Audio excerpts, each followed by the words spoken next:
तो hello friends, like और subscribe मार दो। तो स्टार्ट करते हैं फिर बिना किसी बकवास के अकेडमी सर्वाइवल गाइड के इस नए पार्ट को। तो इस पार्ट की स्टार्टिंग में बेले माया अपने मन में बोलती है कि यहाँ पर नॉर्दर्न फॉरेस्ट में एक बहुत ज़्यादा शक करने वाला इंसान रहता है, एक एक्सप्रेशनलेस आदमी जो कि अपने कंधों पर मरे हुए बीस्ट की खूनी लाशों को लेकर के चलता है। और स्टूडेंट के बीच में ऐसे कई सारे र्यूमर फैले हुए हैं, लेकिन ऑफ कोर्स बेले माया उसको जानती हैं। दिखा जाता है बेले माया उस झोपड़ी के सामने आ जाती हैं और अपने मन में बोलती है कि भले ही एडी देखने में बहुत ज़्यादा गुंडा जैसा लगता हो, लेकिन फिर भी उससे बातें करना बहुत ज़्यादा आसान है। उसी के साथ में वो लोगों की बहुत ज़्यादा कद्र भी करता है। भले ही चाहे इतनी सारी औरतें उसके आगे पीछे रहती हैं, लेकिन फिर भी वो पूरे अच्छे तरीके से अपनी ड्यूटीज को करता है। वो कोई ऐसा इंसान है जिस पर कि तुम भरोसा कर सकते हो। लेकिन उन रिलेशनशिप के बारे में सोचने से ये चीज़ें और भी ज़्यादा कॉम्प्लिकेटेड हो जाती हैं। इससे मेरा सर दर्द हो रहा है। मुझे पक्का पता है कि यंग मास्टर एडी को उसकी रियल आइडेंटिटी के बारे में नहीं पता होगा कि वो सेंटेस है। और गेट को खोलती है। इसको देख करके एडी बोलता है कि ओह, मैं जानता था कि ये तुम ही होगी बेले माया। और बेले माया बोलती है कि यंग मास्टर एडी, क्या मैं आपसे पूछ सकती हूँ कि यहाँ पर क्या चल रहा है? और एडी सब कुछ उसको बता देता है।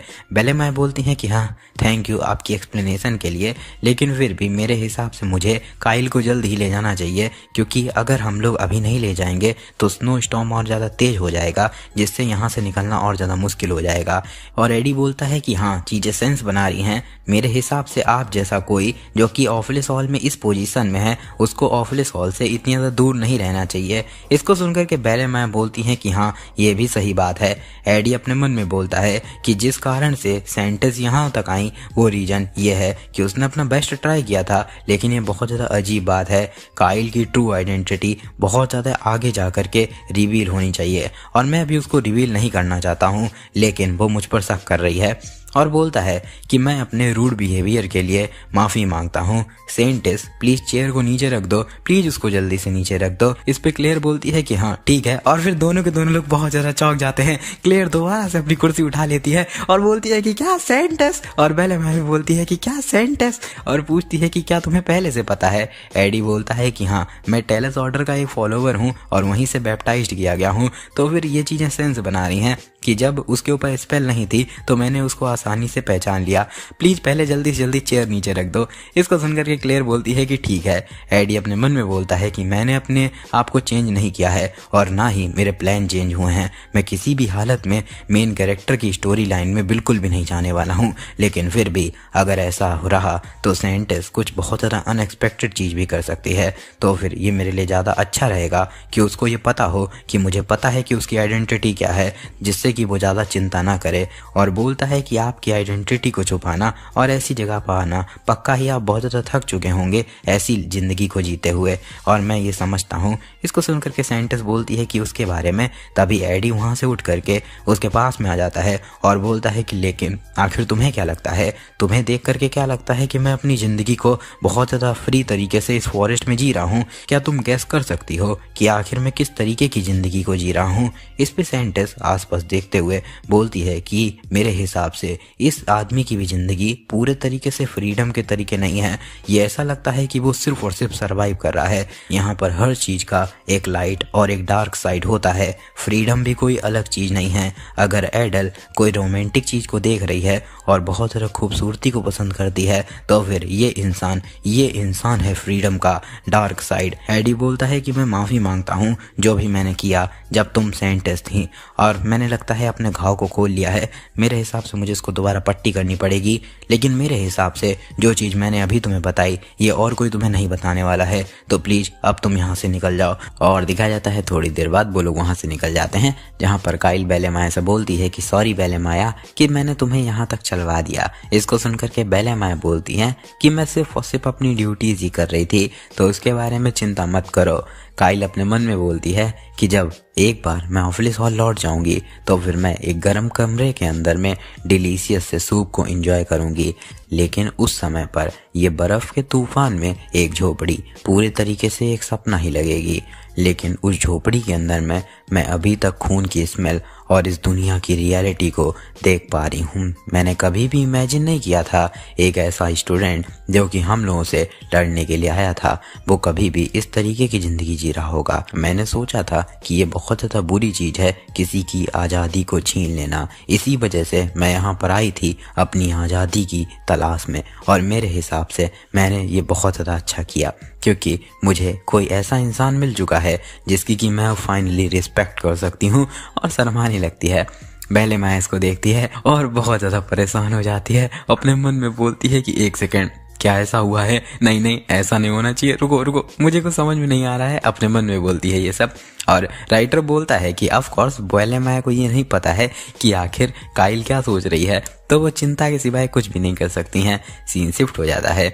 फाइनली स्नो स्टॉर्म खत्म हो जाता है और स्प्रिंग आ जाता है। लाप्लेस बेकरी का सीन दिखाया जाता है जहाँ पर एडी बोलता है कि मुझे चाय की ज़रूरत नहीं है, ये कोई ऐसी जगह नहीं है जहाँ पर तुम्हें बहुत पहले से रिजर्व करके रखनी पड़ती है सीट, आखिर तुम्हें यहाँ पर सीट कैसे मिली?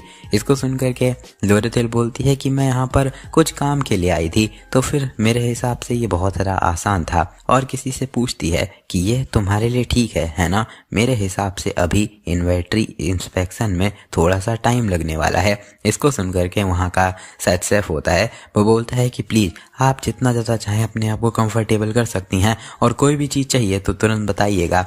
लोरेथेल बोलती है कि हाँ थैंक यू, और एडी से बोलती है कि यहाँ पर सामान पर अपना अधिकार होना है बहुत ज़्यादा अच्छा लगता है ना? ये मुझे ताकत देता है जो कि मेरे पास में कभी भी नहीं थी। एडी बोलता है कि हाँ तुम्हारी तो ज़िंदगी मौज में बीत रही है।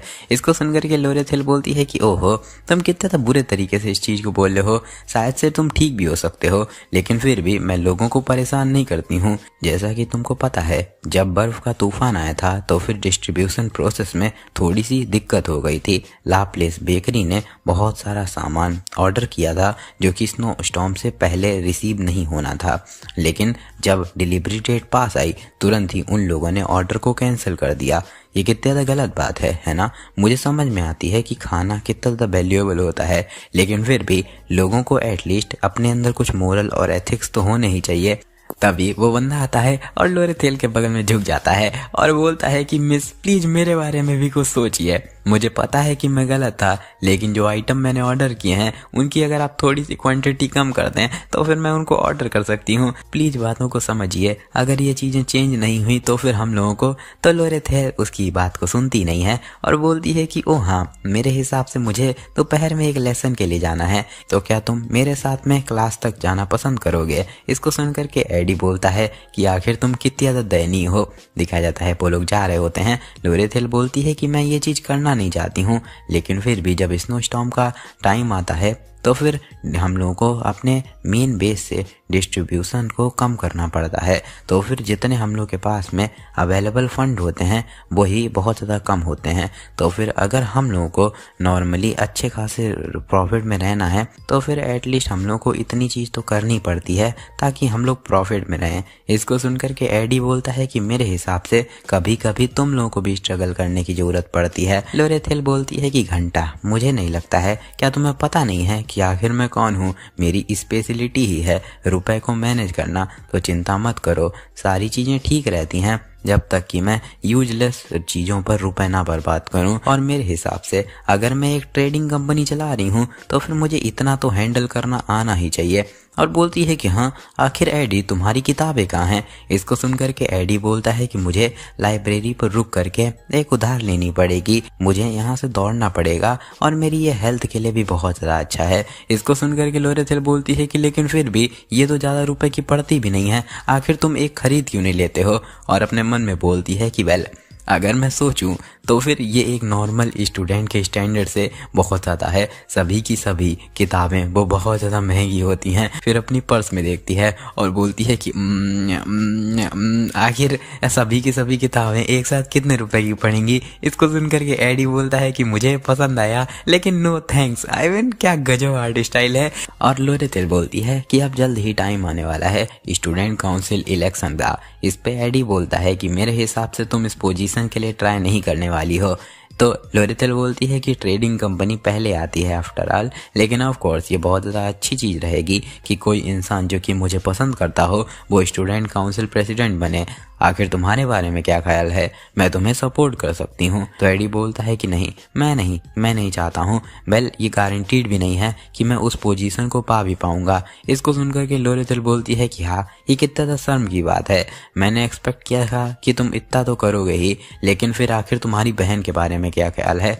एडी बोलता है कि क्या तुम तान्या की बात कर रही हो।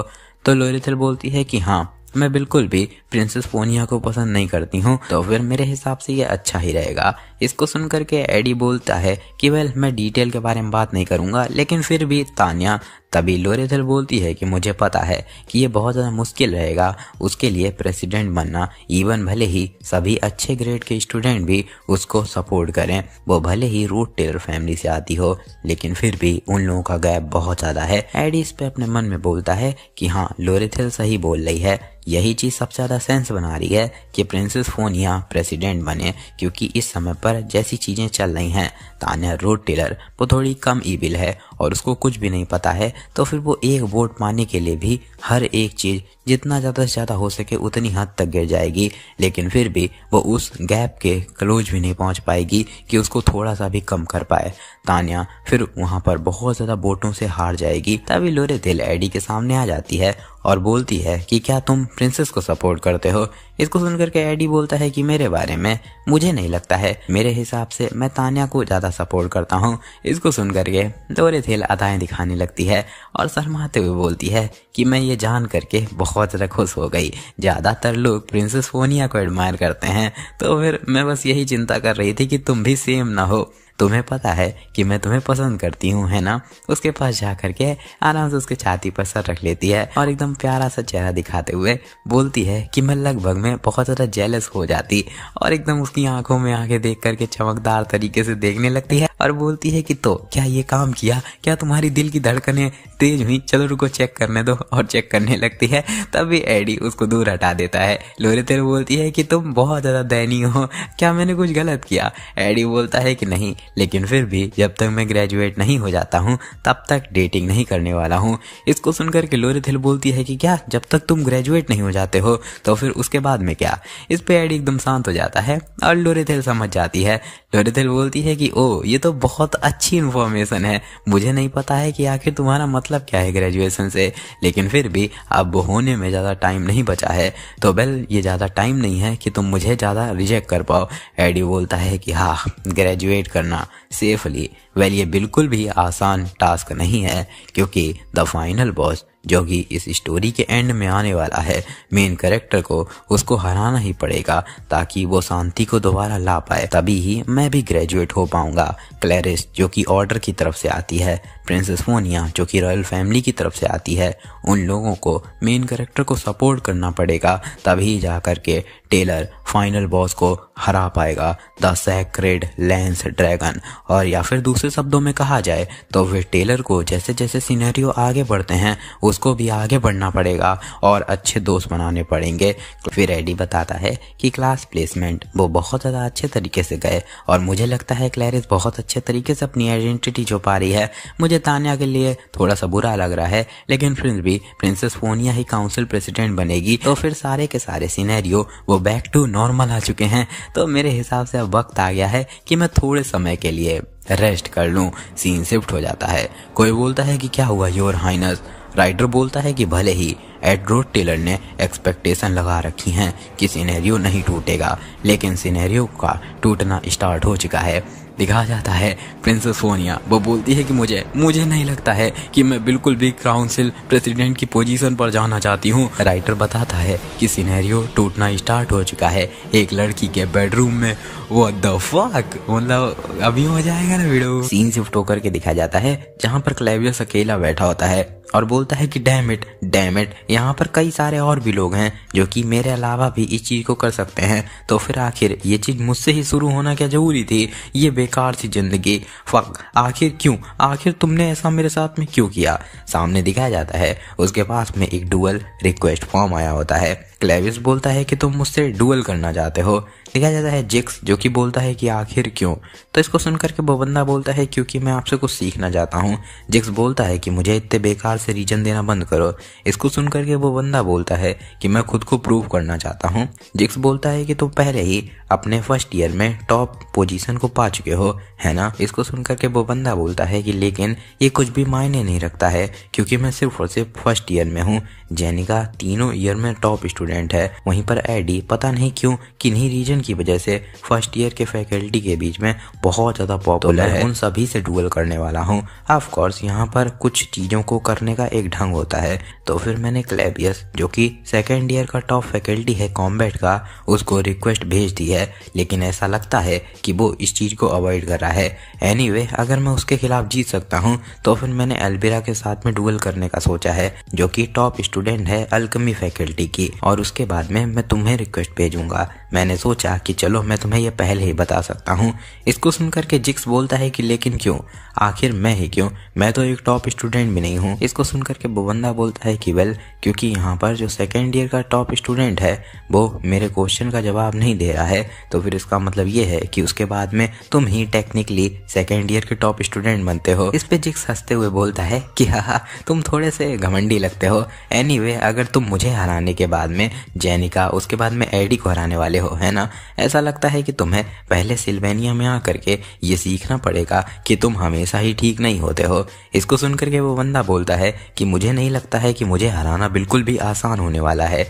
जिक्स बोलता है कि नहीं नहीं, वो मेरा मतलब नहीं था, तुम मेरे साथ में ये चीज़ कर रहे हो, लेकिन जेनिका और एडी को अकेला छोड़ दो।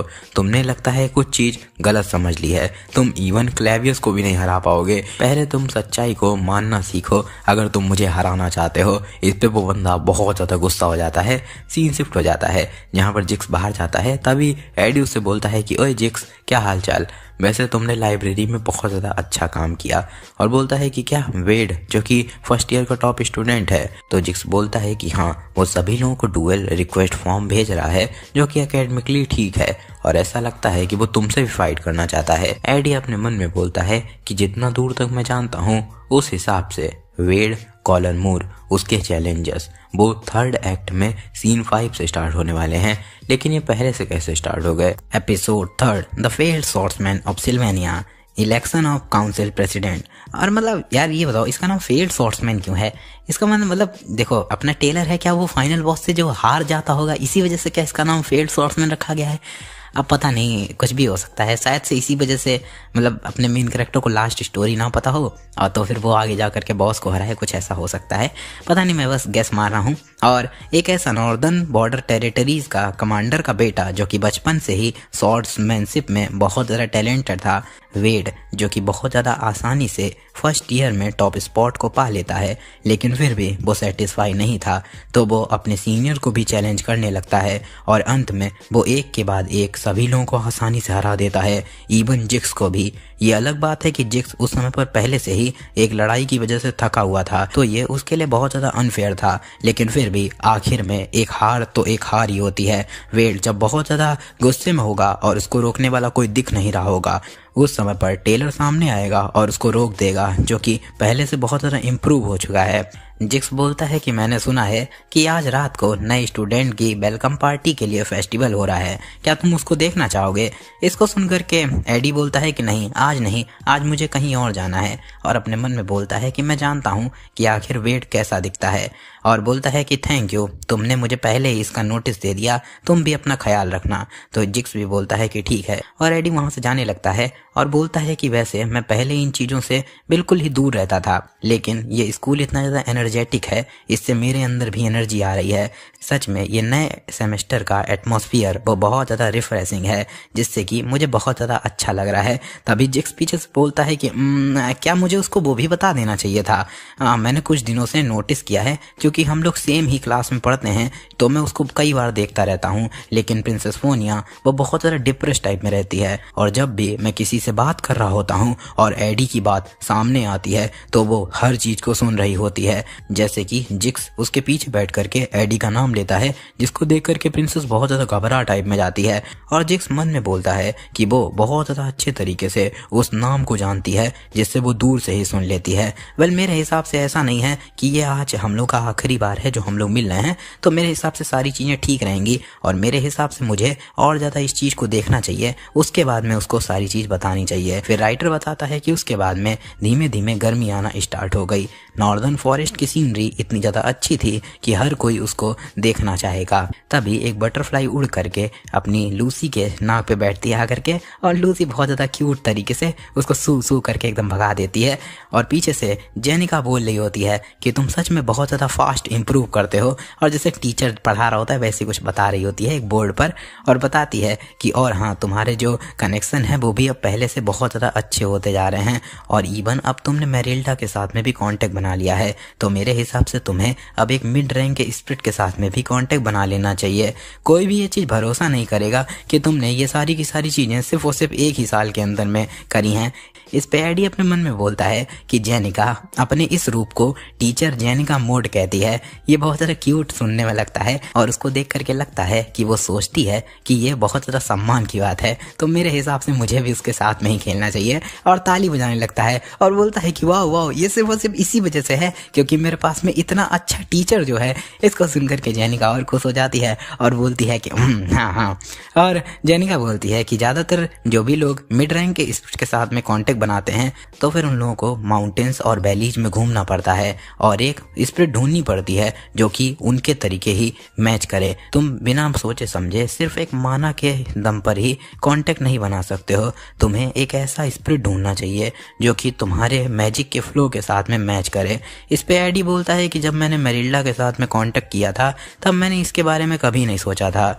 इसको सुनकर के जेनिका बोलती है कि ये इस वजह से था क्योंकि तुम फायर और विंड एलिमेंट में बहुत ज़्यादा अच्छे हो, लेकिन अगर तुम एक नए स्पिरिट के साथ में कांटेक्ट बनाना चाहते हो तो क्या ये ज़्यादा अच्छा नहीं रहेगा कि तुम फायर या फिर विंड के अलावा कोई और एलिमेंट का एक स्पिरिट के साथ में कांटेक्ट बनाओ। इसको सुनकर के एडी अपने मन में बोलता है कि हाँ वो एकदम सही बोल रही है, वैसे ये मेरे लिए आसान रहेगा कि मैं जो एलिमेंट हैंडल कर पाता हूँ उनके ही स्पिरिट के साथ में कांटेक्ट बनाऊँ, लेकिन फिर भी ये कई सारी मेरी सिचुएशन में काम नहीं आएगा। अगर मैं अलग अलग स्पिरिट के साथ में कांटेक्ट बनाता हूँ तो वो मेरी बहुत ज़्यादा मदद कर सकते हैं। वेल मुझे नहीं पता है क्योंकि मैं जेनिका के तरीके हर एलिमेंट में अच्छा नहीं हूँ, तो फिर मेरे हिसाब से मुझे अच्छे तरीके से सारी चीज़ें सोचना पड़ेगा और बोलता है कि ये चीज़ बहुत ज़्यादा मुश्किल होने वाली है ना। तो जेनिका बोलती है कि हाँ इसी वजह से लोग मिड रैंक के स्पिरिट को भाग्य ही मानते हैं क्योंकि वो तुम्हारे भाग्य की वजह से मिलता है। और अपने मन में बोलता है कि द फील्ड सॉर्डमैन ऑफ सिल्वेनिया के अंदर में एक स्पिरिट सॉर्सरर का एग्जाम्पल दिया गया था कि जब वो नेचर और फॉरेस्ट रिवर्स के थ्रू जा रहा था तब उसको एकदम से अपने भाग्य की वजह से एक स्पिरिट से कांटेक्ट करने का मौका मिला था। तो जेनिका बोलती है कि पहले अब कनेक्शन की बारी है, एडी अपना सारा का सारा माना अपनी आंखों पर कंसंट्रेट करो। एडी भी ऐसा ही करता है और आंखें को खोलता है जिससे दिखा जाता है कई सारे स्पिरिट्स वहाँ पर आसपास होते हैं और जेनिका बोलती है कि ये सभी के सभी मिड रैंक के स्पिरिट्स हैं जिनको कि मैंने चूज किया है। इसको देख करके एडी बोलता है कि क्या जब ये लोग तुम्हारे आसपास रहते हैं तुम डिस्ट्रैक्ट नहीं होती हो। इसको सुनकर के जेनिका बोलती है कि ऐसा कुछ भी नहीं है, ऐसा सोचने की ज़रूरत ही नहीं है क्योंकि ये लोग भी मुझे पसंद करते हैं और मैं इन लोगों से पहले ही बात कर चुकी हूँ। एडी बोलता है कि ये बहुत ज़्यादा अमेजिंग है, लेकिन जेनिका बोलती है कि अब कोई एक इनमें से चुन लो। एडी बोलता है कि क्या इनमें से एक चुन लो। तभी एक चिड़िया आती है जो कि बोलती है कि मैं हूँ एक मिड रैंक का वाटर स्पिरिट नंबर 1, मेरा नाम है पेलो। पेलो है, पेलो नहीं PELLO, पेलो है। और चलो मैं तुम्हें अपने पंख दिखाऊंगी। अब दूसरे की बारी। तभी अपना मग वो भी बड़ा सीरियस तरीके से सामने देख रहा होता है और कुछ सोच रहा होता है ऐसे करके। एडिस को देख करके अपने मन में बोलता है कि हे आखिर तुम क्या जज कर रहे हो, तुम खुद ही एक लो रैंक के स्पिरिट हो, आखिर तुम एक मिड रैंक के स्पिरिट को कैसे ही जज कर सकते हो। और बोलता है कि लेकिन ये थोड़ा सा वियर्ड लग रहा है। तो जेनिका बोलती है कि हाँ क्या ये वियर्ड है, क्या मैं यहाँ पर कुछ ज़्यादा को ही ले आई हूँ, क्या हम लोगों को कभी और ये चीज़ करनी चाहिए।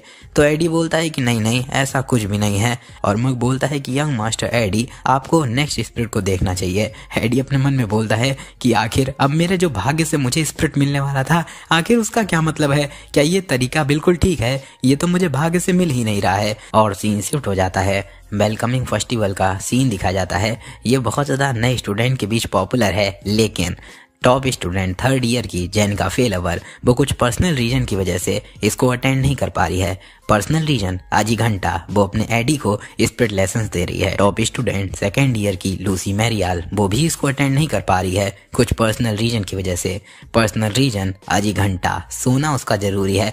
तो इसको देख करके एक टीचर बोलती है कि क्या मिस जेनिका भी नहीं आ रही हैं, और राइटर बताता है कि फैकल्टी बहुत ज़्यादा चिंता कर रहे थे क्योंकि यहाँ पर टॉप स्टूडेंट नहीं है तो फिर फेस्टिवल बिल्कुल भी मज़ेदार नहीं होगा। लेकिन भले ही यहाँ पर टॉप स्टूडेंट नहीं थे उसका कोई भी इम्पैक्ट नहीं था क्योंकि वो इंसान सामने आ चुका था। सिल्वेनिया का सबसे ज़्यादा डिग्निफाइड इंसान प्रिंसेस फोनिया। सिल्वेनिया एकेडमी इक्वालिटी की वैल्यू करती है, लेकिन फिर भी स्टूडेंट कुछ ज़्यादा ही डरते हैं रॉयल ब्लड से बात करने के लिए। इवन नोबल्स भी उससे बात करने के लिए बहुत ज़्यादा डरते हैं, लेकिन सिर्फ और सिर्फ एक ही इंसान है जो कि उस समय पर उससे बात कर सकता था। और कोई बोलता है कि checkmate the successor of the Callermoon family, loyal servant royal family का, और 3 ग्रेटेस्ट स्वॉर्ड्समैन के हाउस होल्ड में से एक the top student of first year वेड। और इसको देख करके फोनिया बोलती है कि वेड तुम बहुत ज़्यादा अच्छे हो। तो इस पे वेड बोलता है कि जैसे ही तुमने एक प्यादा खो दिया तो फिर तुम हेजिटेट करने लगी, अगर तुम अपनी हेजिटेशन को हटा देती तो फिर मैं हार जाता। इसको सुन करके फोनिया बोलती है कि मैं यहाँ पर रियल मिलिट्री टैक्टिक्स उसको चेस में नहीं लगाती हूँ, ये कोई अगर पहले इसका ट्यूटर होता वो करता, लेकिन रियलिटी अलग चीज़ होती है तो इस वजह से मैंने ऐसा नहीं किया। इसको सुन करके वेड बोलता है कि तुमने कई सारी चीज़ें यहाँ से सीखी हैं। इसको सुन करके फोनिया बोलती है कि वेल मैं बस कुछ ज़्यादा ही सेल्फ अवेयर हूँ। पहले मैंने सोचा था कि मैं लोगों को बहुत अच्छे तरीके से पढ़ सकती हूँ, लेकिन अब मैं खुद पर ही डाउट करने लगी हूँ कि मैं गलत हूँ। इसको सुनकर के बेड बोलता है कि कौन ही जानता है, किसी ने मुझसे कहा था कि ये बहुत ज़्यादा ज़रूरी चीज़ है कि तुम ये सीख लो कि कोई हमेशा ही सही नहीं होता है ना। और अच्छा तुम लोग जल्दी जल्दी बताओ ये किसने कहा था, याद करना। इससे अभी हमने पहले ही एपिसोड में इसके बारे में बात करी थी, और ऐसा किसने कहा था तुमको पता है, बस नाम लिख देना, ठीक है, इसका पॉइंटर लगा के इस पर नाम लिख देना। फोनिया इसको सुन करके अपने मन में बोलती है कि ये सीखना कि कोई हमेशा ठीक नहीं हो सकता है। एडवर्ड टेलर को बाहर निकालना वो मेरी गलती थी। पहले मेरे लिए बहुत ज़्यादा छोटी बात थी, लेकिन फिर बाद में उसने जेनिका को बचाया और फॉरेस्ट में एक घर बनाया, और जैसे जैसे समय बीत रहा है तो फिर उसकी प्रेजेंस वो पहले से बहुत ज़्यादा बड़ी होती जा रही है। इवन नए आने वाले स्टूडेंट भी उसके बारे में बहुत ज़्यादा अच्छी अच्छी बात करते हैं। जैसे जैसे उसकी प्रेजेंस इस स्कूल में बढ़ती जा रही है मेरी मिस्टेक भी और ज़्यादा बढ़ती चली जा रही है।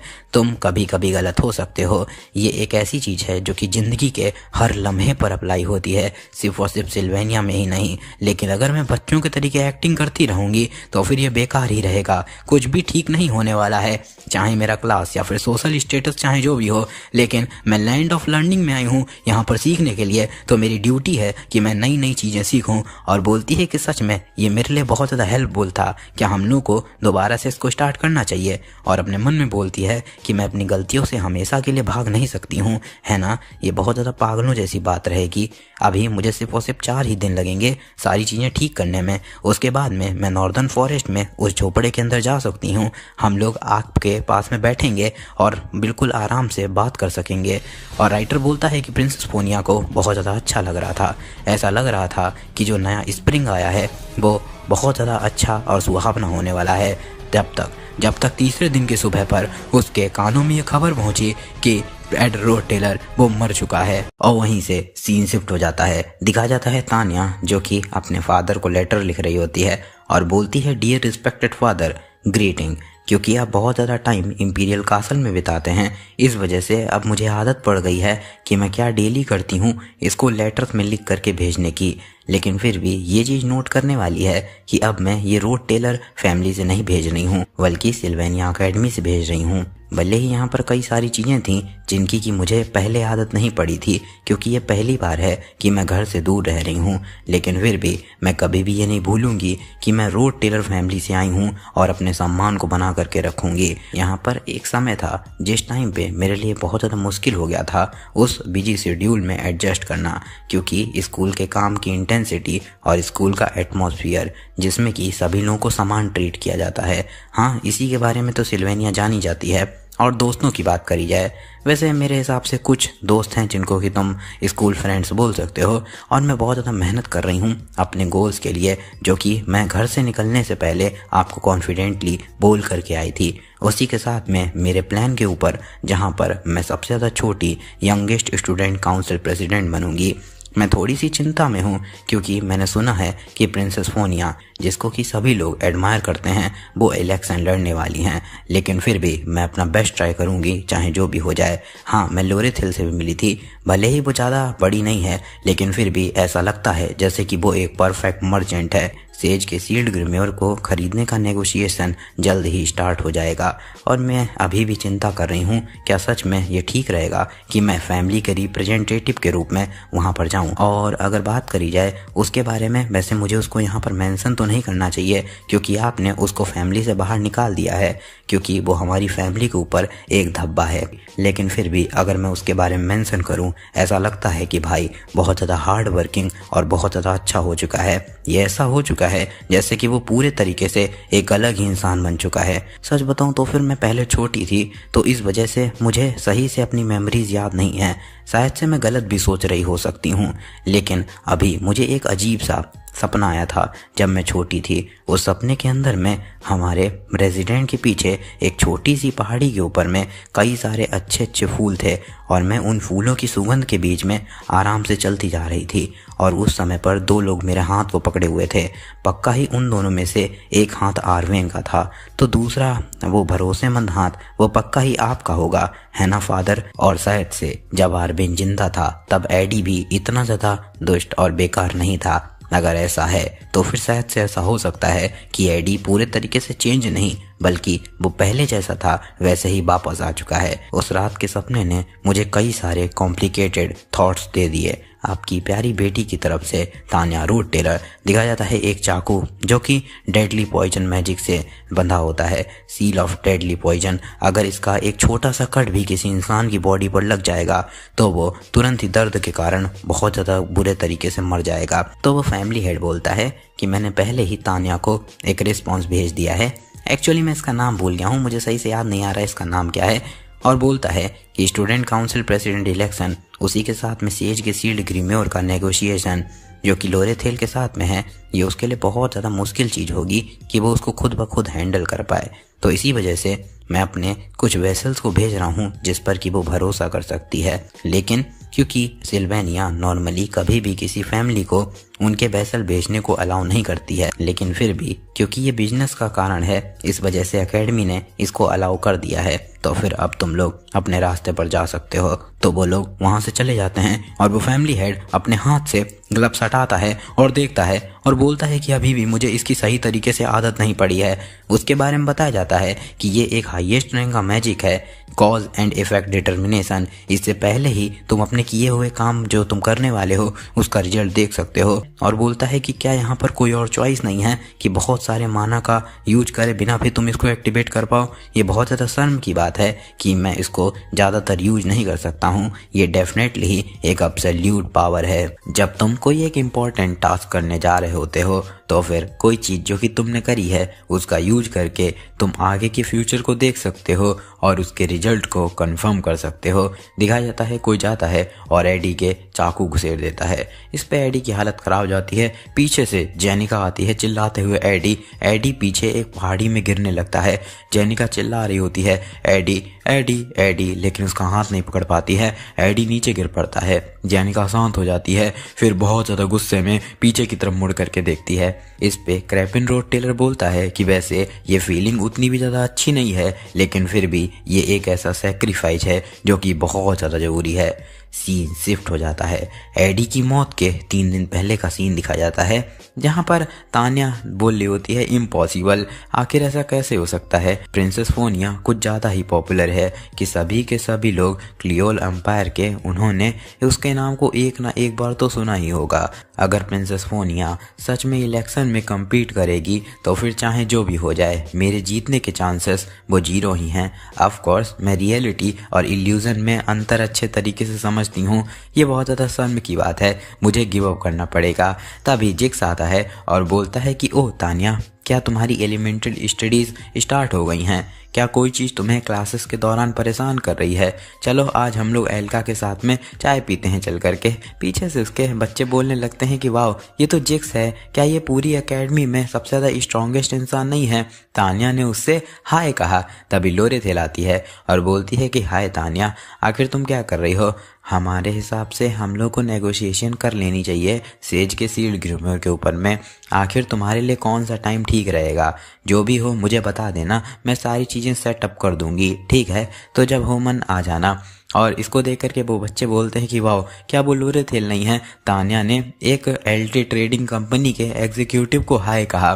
तभी लूसी भी उसको हाय बोलती है। इसको देख करके वो लोग बोलते हैं कि क्या वो इंसान, क्या सिल्वेनिया की सबसे ज़्यादा जीनियस लूसी मैरियाल नहीं है? वो भी क्या बात करती है? उसके कनेक्शन कितने ज़्यादा अलग हैं हम नॉर्मल स्टूडेंट से। तान्या कितनी ज़्यादा कूल है, उसके इतने सारे कनेक्शन हैं लेकिन फिर भी वो इतने ज़्यादा नॉर्मल लोगों के तरीके एक्टिंग करती है। ऐसा कभी भी नहीं लगता है जैसे कि वो शो ऑफ कर रही है। वाह ये कितनी ज़्यादा अमेजिंग बात है। अगर मैं तान्या की आधी भी पॉपुलर हो जाऊं तो फिर सच में मैं कितनी ज़्यादा खुश हो जाऊंगी। और तान्या बहुत ज़्यादा शर्मा रही होती है और फिर खुश होते हुए बोलती है कि ओहो ओहो, और बताओ तुम लोगों का काम बहुत ज़्यादा अच्छा रहा। अब तुम लोग थक गए होगे तो जल्दी से जल्दी अपने कमरों में वापस लौट जाओ और रेस्ट करो। अगर तुम लोग भी हर दिन हार्ड वर्क करती रहोगी काइल और टेरी, तुम लोग भी किसी दिन बहुत ज़्यादा अमेजिंग स्टूडेंट बन जाओगी। तो चलो कल हम लोग फिर से एक साथ काम करेंगे।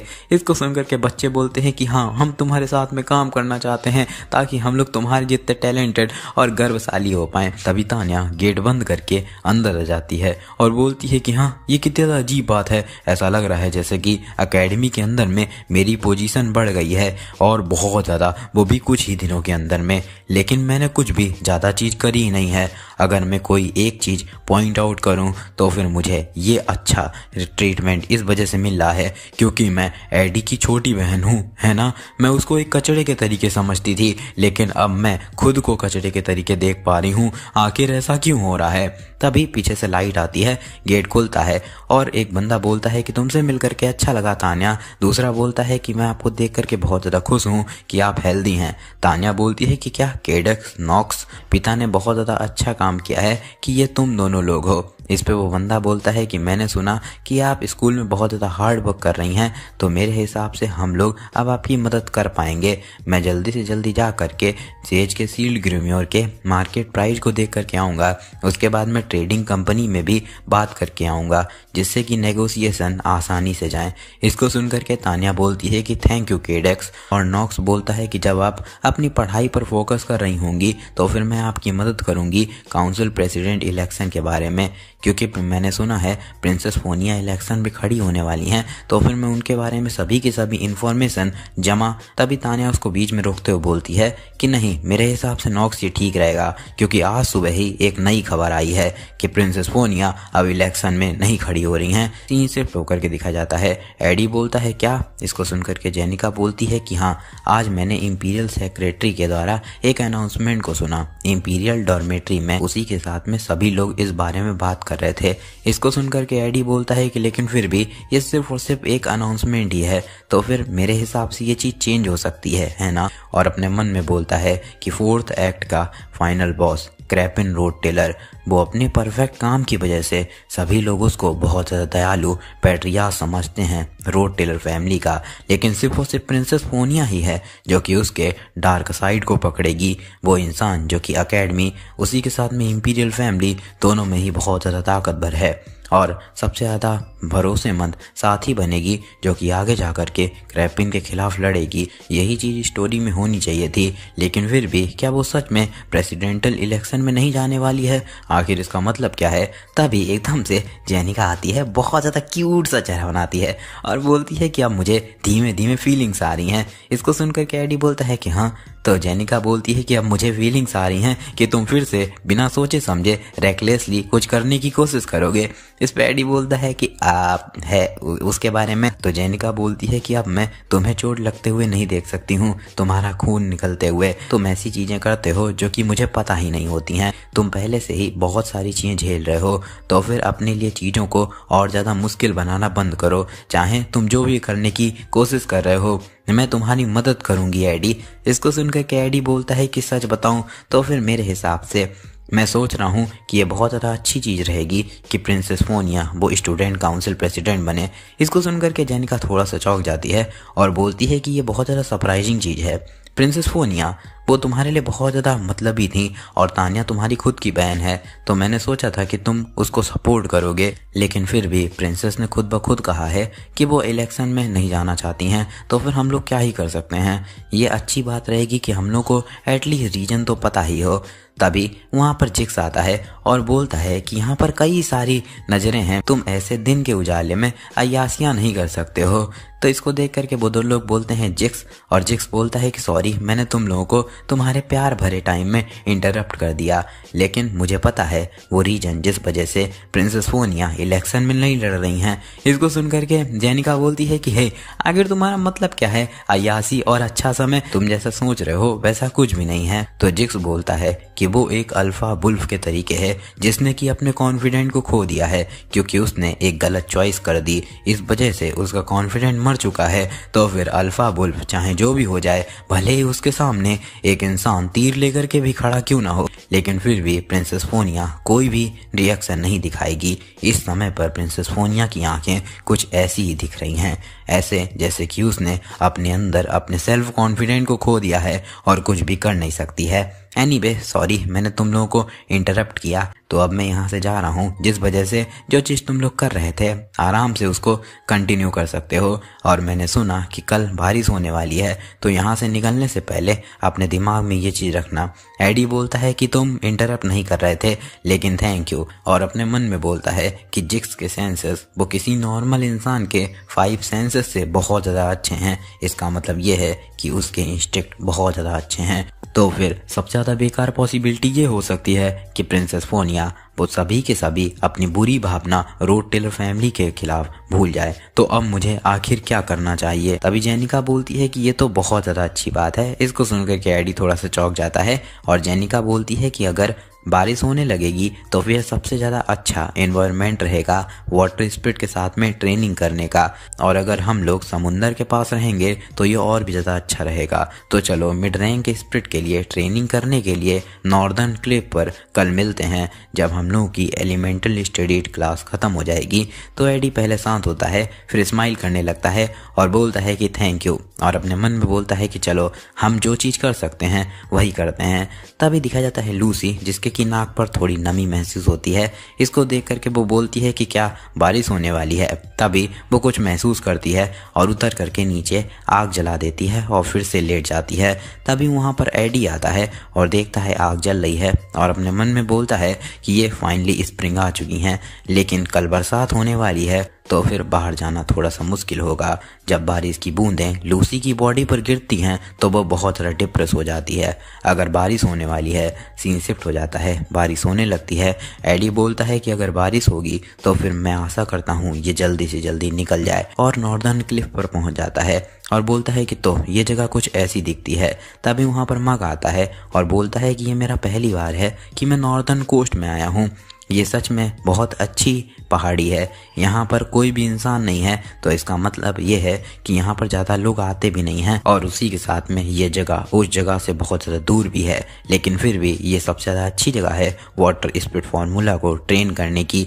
मैं भले ही मुझे बोलना नहीं चाहिए, लेकिन मैं फिर भी बोलूँगा कि आपकी बहुत ज़्यादा अच्छी चॉइस रहेगी कि आप लीसिया को अपने मिड रैंक के वाटर स्पिरिट के साथ में कॉन्टेक्ट करवाएं। तभी एडी अपना एरो निकालने लगता है और मग अपनी बकवास कर रहा होता है। तभी एडी बोलता है कि रुको मग, थोड़ी देर शांत रहो। तभी वहाँ से कोई आता है और बोलता है कि ये बहुत ज़्यादा सम्मान की बात है आपको दोबारा देखना यंग मास्टर एडी।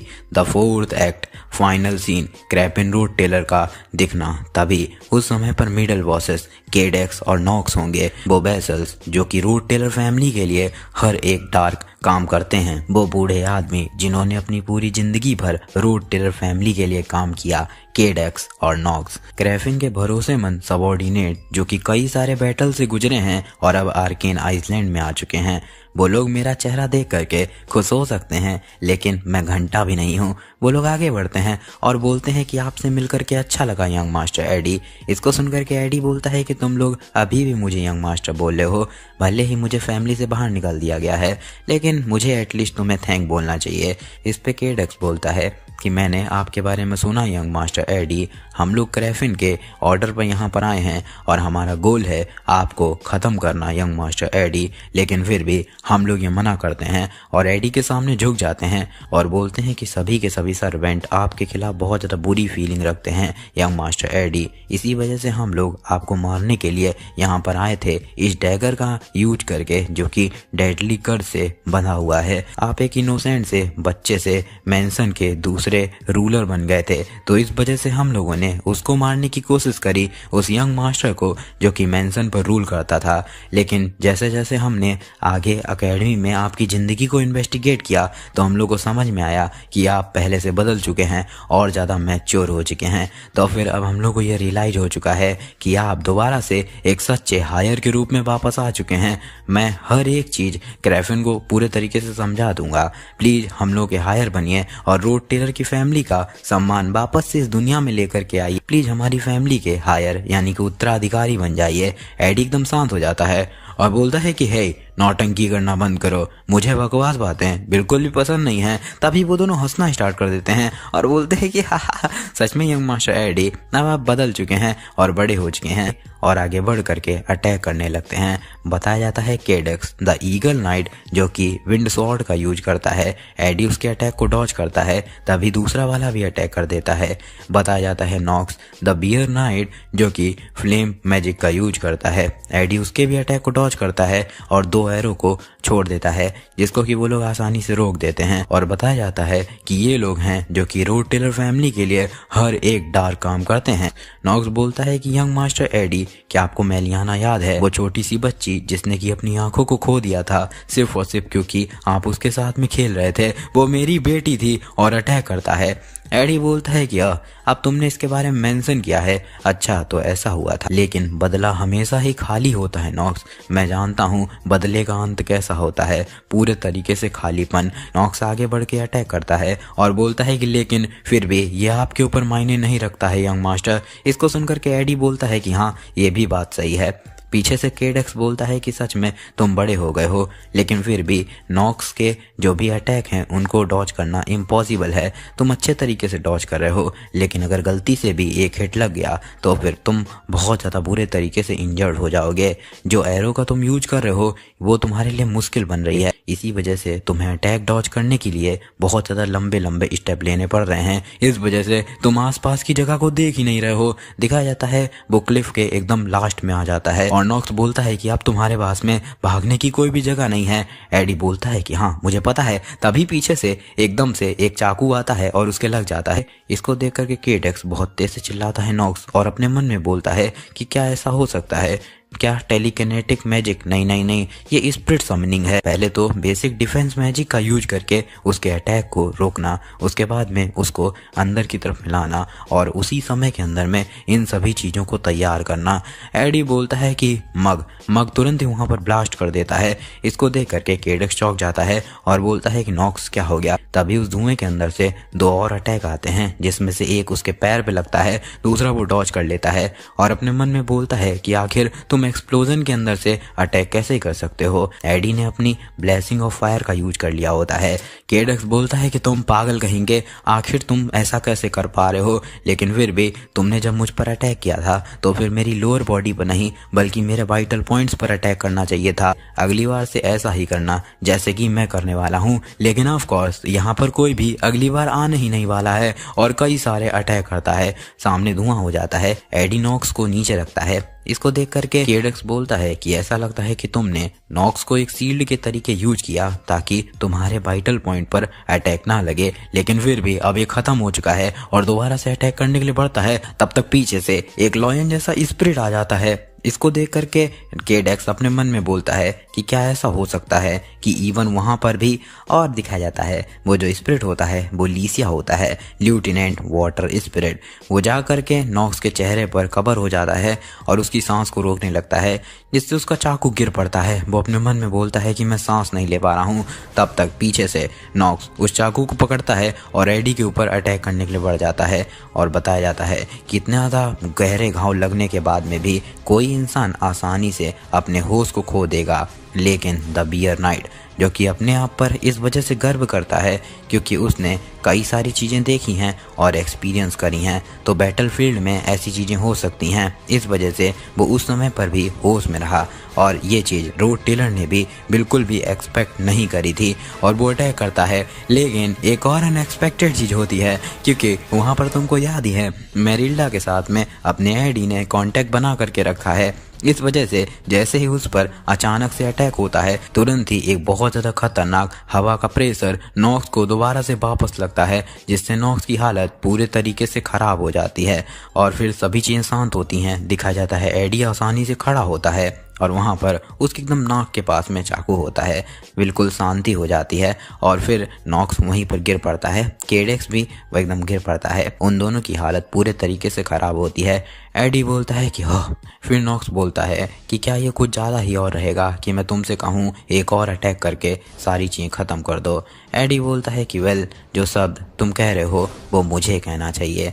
तुम यहाँ पर आए हो, ऐसा लगता है कि मेरे पिता ने मुझे मारने के लिए सोच लिया है, चाहे ये अभी के लिए हो चाहे बाद के लिए। मैं डेफिनेटली ही मारा जाऊँगा, इवन भले ही मैं अगर तुम्हें यहाँ पर हरा देता हूँ, लेकिन ये कर्ज कभी भी ख़त्म नहीं होगा। मैं भी आगे जा कर के मर ही जाऊँगा।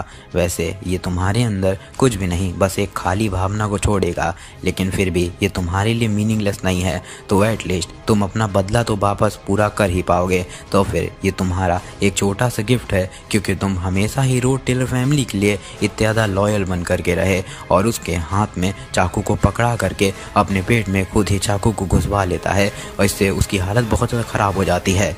लेकिन तभी पीछे से जेनिका आती है और बोलती है कि सॉरी एडी, मेरी क्लास थोड़ी सी लेट हो गई। सामने देखती है जहाँ पर नॉक्स ने उसको मार करके एडी को धक्का दे करके पीछे गिरा दिया होता है।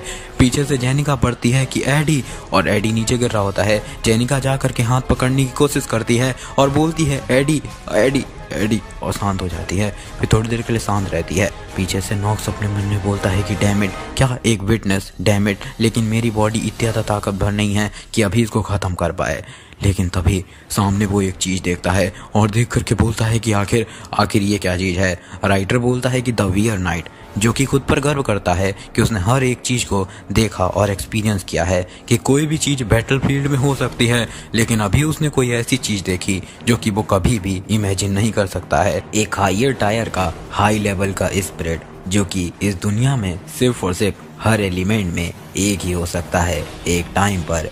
एक समनिंग रिचुअल एक सुप्रीम स्पिरिट के लिए, और वो लड़की जो कि इसको कंट्रोल कर रही है वो है ये। और जेनिका बोलती है कि क्या तुमको पता भी है आखिर तुमने अभी अभी किया क्या है। भाई वाह, कबीर क्या लग रही है यार, क्या आर्ट स्टाइल है। एक बहुत मैसिव सा मैजिक सर्कल। आखिर कितने ही लोग होंगे जो कि एक मैजिक सर्कल का मतलब समझते होंगे। एक जीनियस समनर जिसने कि पहले ही ग्लासकेन का राइट हैंड उसको समन कर दिया हो हाईएस्ट रैंक के डार्क स्पिरिट का, वो एक ऐसा दुख भरा और गुस्से का सीन बना देता है जो कि हर किसी को डरा करके रख दे। एक सूरज जो कि पृथ्वी को खा रहा हो, उसकी पूंछ इतनी ज़्यादा बड़ी है कि वो रॉयल पैलेस से भी बड़ी है। ऐसा कहा जाता है जब वो अपने पीक पर था उसने बस फूंक से ही अपोथ माउंटेन को पूरे तरीके से राख में बदल दिया था। The highest ranking fire spirit थी और पेस, इवन भले ही अभी उसका सीधा हाथ ही सिर्फ और सिर्फ समन हुआ हो, लेकिन एटलीस्ट ये इतना ज़्यादा तो काफ़ी है ही कि नॉर्दर्न फॉरेस्ट को राख में बदल दे। यहाँ पर ये समझने की ज़रूरत ही नहीं है कि आकाश में जो रंगा हुआ इतना ज़्यादा खतरनाक मैसिव सा मैजिक सर्कल है, जिसमें सामने इतनी ज़्यादा खतरनाक एनर्जी दिखाई देती है। कोई भी इंसान आगे आने वाली सिचुएशन को आसानी से समझ सकता है कि वो मौत के सिवाय और कुछ भी नहीं है। जेनिका बहुत बैडेस्ट तरीके से बोलती है, क्या तुम्हें पता भी है आखिर तुमने किया क्या है। इसको सुन करके नॉक्स बहुत ज़्यादा घबरा जाता है और जेनिका उस पर अपना प्रेशर लगाना स्टार्ट कर देती है और पता नहीं उसको क्या होने लगता है। तभी एकदम से बहुत ज़्यादा हवाएं चलने लगती हैं और सामने मेरिल्डा आ जाती है और बोलती है भागो, जल्दी भागो। इस पर नॉक्स बोलता है कि हाँ आखिर ये क्या है। मेरिल्डा बोलती है कि जिंदा रहो और जो भी चीज़ तुमने देखी उसको सभी लोगों को रिपोर्ट करो। तो वो भी वहाँ से भागने लगता है। तभी जेनिका बोलती है कि मेरिल्डा आखिर तुम क्या कर रही हो, और बहुत ज़्यादा बैडस लग रही होती है। आई मीन वो द फक भाई, गाली दे नहीं सकता वैसे हिंदी वाली, वरना देना तो चाहता हूँ, इतनी फील आ रहा है ना। ओ भाई जेनिका बोलती है कि तुम तुरंत ही सामने से हट जाओ और अपने रिवर्स मैजिक का यूज करती है, लेकिन कुछ भी होता नहीं है। इस पे मेरिल्डा बोलती है कि रिवर्स समन मैजिक यूज नहीं हुआ है ना, कितनी ज़्यादा अजीब बात है ना, तो शांत रहो और सोचो, क्योंकि तुम नहीं हो जिसने कि मुझे समन किया है। इसको सुन करके वो बहुत ज़्यादा चौंक जाती है और थोड़ा सा शांत हो जाती है। सीन शिफ्ट हो जाता है जहाँ पर एडी वो पानी के अंदर से निकलता है। दिखाया जाता है पहले का सीन जहाँ पर लोरेथिल बोलती है कि तुम बहुत सारे मैजिक इंजीनियरिंग आइटम ले गए थे, आखिर तुम्हारे मैजिक इंजीनियरिंग आइटम के साथ में क्या चल रहा है, आखिर तुमने उनके साथ में क्या किया। एडी बोलता है कि वेल, इस ब्रेक में मैंने बहुत ज़्यादा उसके साथ में ट्रेनिंग करी पूरे दिन में। सच बताऊं तो फिर ये बहुत ज़्यादा अच्छी सक्सेस थी। मैंने एक लेजेंडरी ग्रेड का मैजिक इंजीनियरिंग आइटम बना लिया है जिसका नाम होता है लेजेंडरी ग्रेड मैजिकल टूल डेल हिम, जो कि कुछ सेकंड के लिए समय को पीछे कर सकता है। और बोलता है कि डेडली पॉइजन उसी के साथ में पहाड़ से गिरने की सभी चोटें वो पूरे तरीके से ठीक हो चुकी हैं, लेकिन जो टाइम रिवर्स होता है वो कुछ सेकंड ही होता है। इस वजह से जो भी चोटें मुझे बैटल के दौरान लगी थी वो अभी तक ठीक नहीं हुई हैं। उसके साथ ही मैं समुंदर के पानी में गिरा था, इस वजह से मेरे घाव और ज़्यादा दर्द कर रहे हैं। बॉडी का टेम्परेचर भी एकदम से बहुत ज़्यादा नीचे गिर चुका है। मेरिल्डा को मैंने उस समय पर समन किया था क्योंकि उस पहाड़ी के ऊपर में सिचुएशन बिल्कुल भी अच्छी नहीं लग रही थी, लेकिन उस समय पर मेरी हालत ज़्यादा ही ख़राब थी। मुझे नहीं पता है कि उस चीज़ ने काम किया या फिर नहीं। द लेजेंडरी ग्रेड का मैजिक इंजीनियरिंग टूल डेल हेम वो एक एक्ट 3 में बिल्कुल भी एग्जिस्ट नहीं करना चाहिए था। मैंने कभी भी ये नहीं सोचा था कि मैं इसका इतनी जल्दी यूज करूँगा, और ये सोचने के बाद में कि मैंने उसको बनाने में कितनी ज़्यादा मेहनत करी थी मुझे थोड़ा सा बुरा लग रहा है, लेकिन फिर भी मैं सरवाइव कर पाया, ये अच्छी बात है।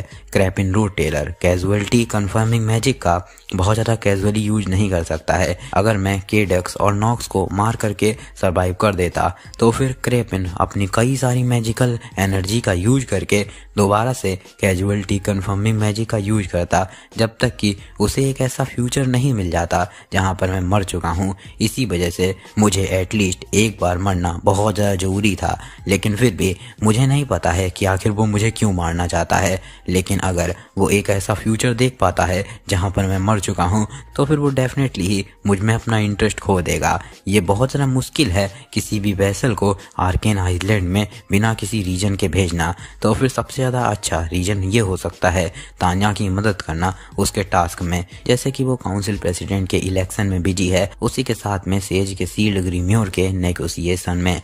जब वो इवेंट हो जाएंगे तो फिर वो वेसल्स भी चले जाएंगे, या फिर दूसरे शब्दों में कहा जाए जब तक स्टूडेंट काउंसिल इलेक्शन नहीं ख़त्म हो जाते हैं तब तक मुझे एक मरे हुए इंसान के तरीके ही रहना पड़ेगा, तब मैं यहाँ पर सरवाइव कर सकता हूँ।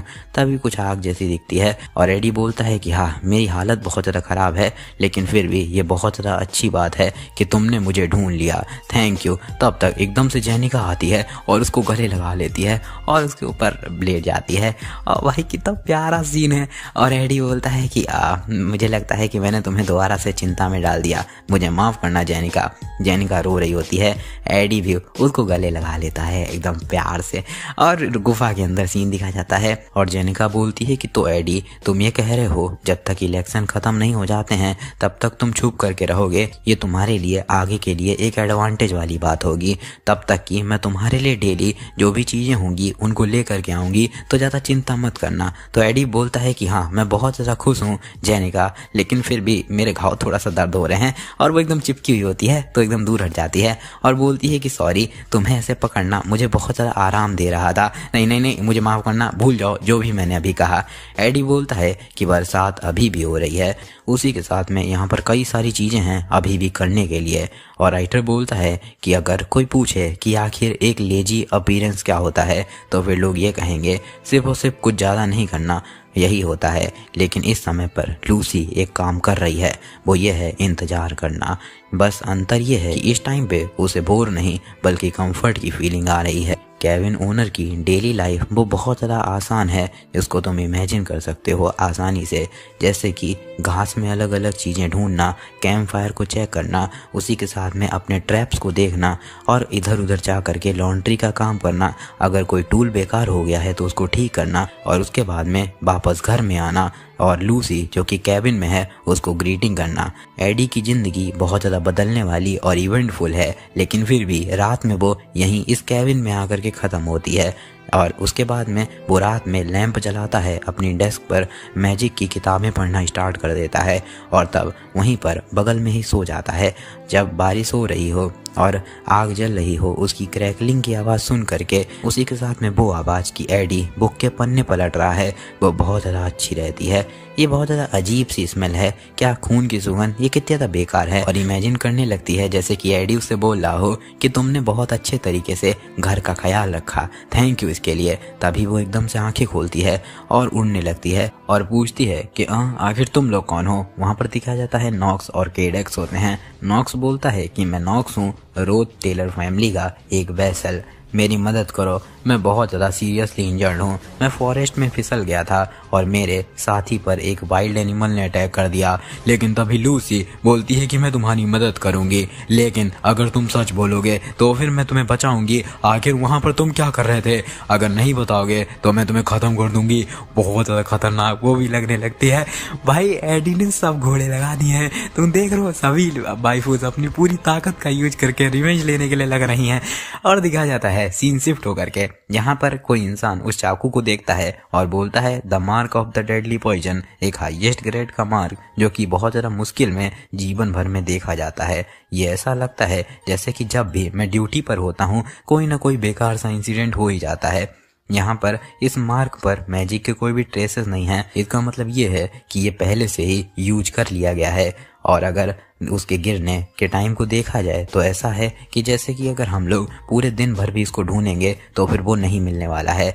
तो अगर सिचुएशन को समराइज किया जाए तो फिर आज मैं एडी से समनिंग प्रैक्टिस के लिए मिलने वाला था, लेकिन उससे पहले कि मैं यहाँ पर पहुँचता उससे पहले ही एडी को मार दिया गया था। इसको सुन करके जेनिका बोलती है कि हाँ ये एकदम सही बात है।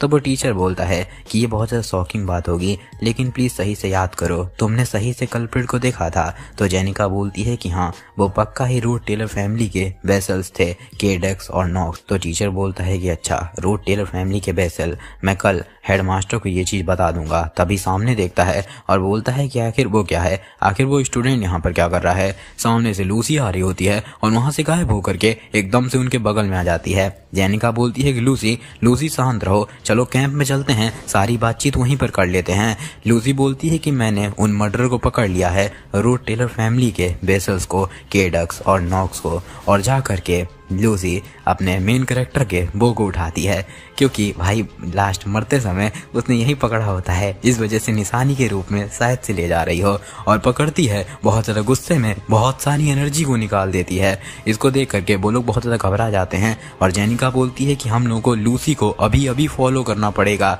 इसको देख करके वो लोग बोलते हैं कि जेनिका आखिर इसका मतलब क्या है। तो जेनिका बोलती है कि अभी हम लोग के पास में इसके लिए टाइम नहीं है, हम लोग को जल्द ही जाना पड़ेगा, इससे पहले कि चीज़ें और ज़्यादा बेकार हों। दिखाया जाता है लूसी उन लोगों को उठा करके ले जा रही होती है और बोलती है कि क्या रोथ टेलर फैमिली के बेसस, जो कि एक असिस्टेंट के तरीके काम करके अपने चेहरे को छुपा करके इधर उधर घूम रहे थे, है ना। दिखाया जाता है पहले नॉक्स बोलता है कि हम लोग शक करने वाले लोग नहीं हैं, हम लोग यहाँ पर तान्या रोथ टेलर की मदद करने के लिए आए हैं और एकेडमी की तरफ से हम लोग को अप्रूवल भी मिला हुआ है।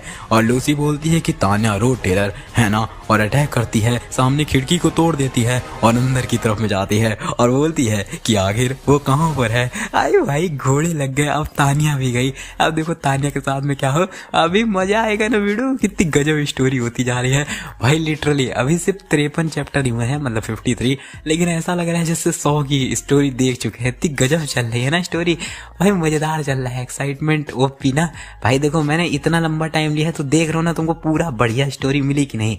तो इस वजह से लाइक सब्सक्राइब मार दो, जो भी करो अब जल्दी से जल्दी 35-40 के करो, ठीक है। तो एंड करते हैं बिना किसी को क्लास के, लेकिन स्टेप्टर में टिन टेक केयर, बाय।